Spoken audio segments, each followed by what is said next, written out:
Hey, how's it going, YouTube friends? It's me, your one furry boy, Never. And yes, you are watching The Never Show, the only show with lemon-scented limes, lest I forget, and the only show with a supernatural, super awesome third eye. I mean, why ask why? Why wouldn't you want a third eye? And yes, it has to be prepaid if you want it implanted. And I know I say this every week, and I truly do mean it. Thank you for being my YouTube friends. The view counts have been ridiculous. I just wish you guys would comment more. But that aside, thank you for letting me know that my voice has gone out into the digital ether and you are hearing it. I don't know what else to say. I am truly grateful. Thank you for clicking that subscribe button and that little bell icon, because thank you for letting me be a part of that YouTube experience. I have to shout out Mr. Beast and Team Trees for getting all those trees planted, because you didn't come here to listen to me talk about my stuff and who I'm shouting out. You came here to get your faces scared off by a horror movie, and I have found one for Halloween this year. I found a doozy. So let's get into it, shall we?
And today's movie is The Lighthouse. It's a rated R film. It is an hour and 49 minutes, which doesn't satisfy my number OCD thing. It is a drama, fantasy horror, and heavy on the horror. Director Robert Eggers does not let down. Yes, the guy who did The Witch.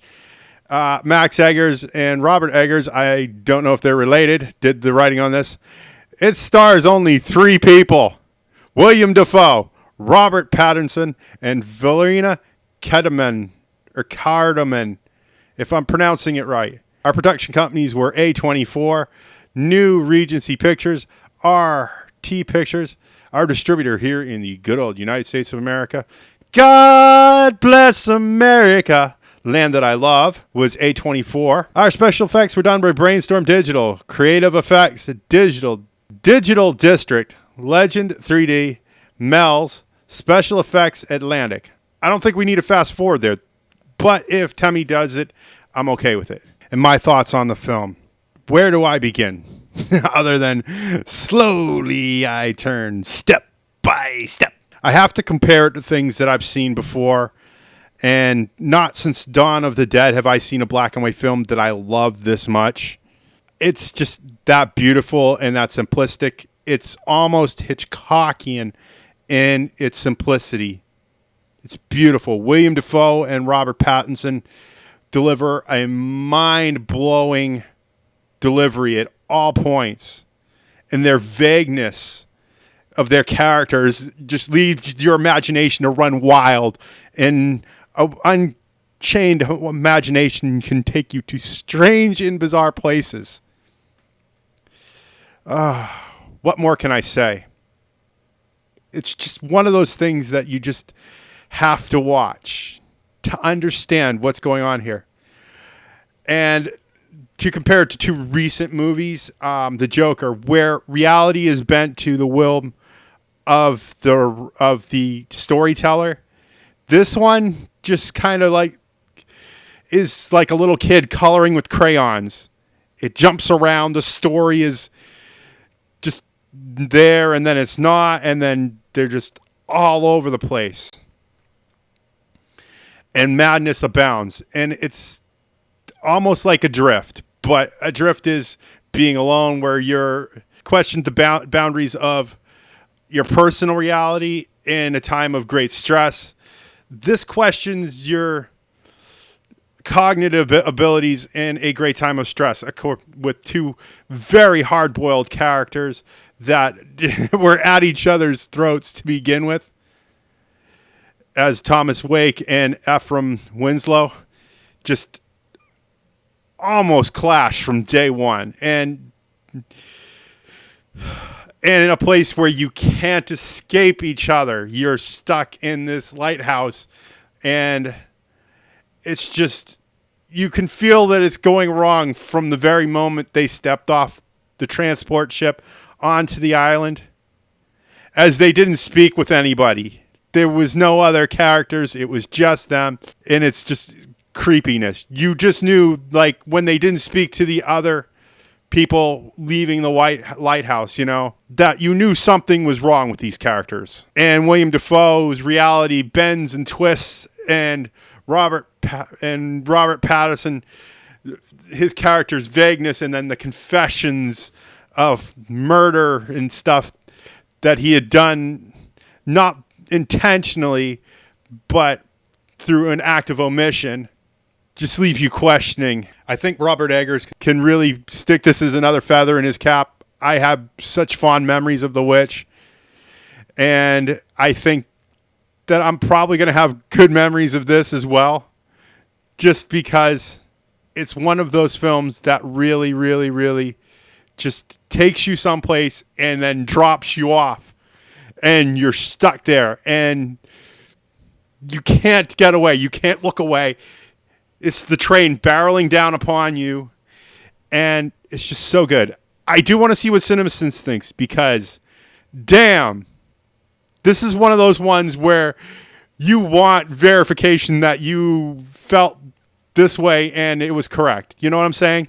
It is an 8.4 on IMDb, which out of 10 is great for a film like this. Rotten Tomatoes has it as a 92% on the tomato meter with a 71 audience score. I feel that some audience members are going to be very jarred by this. It is just that jarring. You're going to want to sit back and kind of let this happen. For you hardcore movie inside the box score people, I'm going to get to it. TV watch. If this ever does come to TV, I definitely think I'm going to watch this. DVD buy. Most definitely. I have The Witch. I want this. This is Robert Eggers' next nightmare on Elm Street. This, I think, is almost timeless. I feel that this is going to last as a film. I definitely kind of want to see this in theaters again. It's one of those films that you're going to have to watch twice because you're confused. I'm confused. You're confused. No, we're all insane. Oh, yeah. I want to see it again just because of that confusion. When you realize things are starting to go bad, that's when the confusion kicks in and the madness follows. It's beautiful. I don't know what else to say. I want to give this as much justice as possible because it's a beautiful film. I think you should go see it. And with all that said, if you like what you see in here, make sure you click that like button. More likes means the video gets shared elsewhere, and that means more YouTube friends like you. And that's more than one kitty man can ask for. And remember, all comments are 100% guaranteed response. I don't need a spiel to tell you what to do. You know what to do. Comment. Your comments lighten up my day, and there's never enough of them for me to respond to. Please keep them coming. And, you know, I have to ask, I have an Amazon, I have a Patreon. It is not without your donations that keeps this channel afloat. You do not realize how little I have to do so much. Thank you for your donations so far, and thank you for supporting my American dream. And with all that said, for a final time, because it's a bit of a running joke on this channel, I can't stop saying it. I don't know why. If you want to see more of this nonsense, make sure you click that subscribe button and that little bell icon. Ding. And I will see you all in the next movie review. Bye! Bye!